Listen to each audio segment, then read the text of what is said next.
श्रीगुरुभ्यो नमः। हरिः ओम्।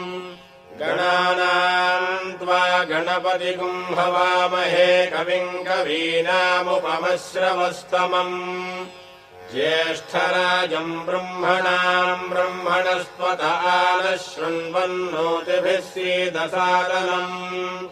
श्रीमहागणाधिपतये नमः। अस्य श्रीरुद्रस्य प्रश्नस्य अघोर ऋषिः अनुष्टुप्छन्दः सङ्कर्षणमूर्तिस्वरूपो योऽसावादित्यः परमपुरुषः स एष रुद्रो देवता। अग्निक्रतुजरमायामिष्टकायागुंसतरुद्रीये जपाभिषेके विनियोगः। नमः शम्भवे च अग्निहोत्रात्मने अङ्गुष्ठाभ्याम् नमः। मयो भवेत दर्शपूर्णमासात्मने तर्जनीभ्याम् नमः।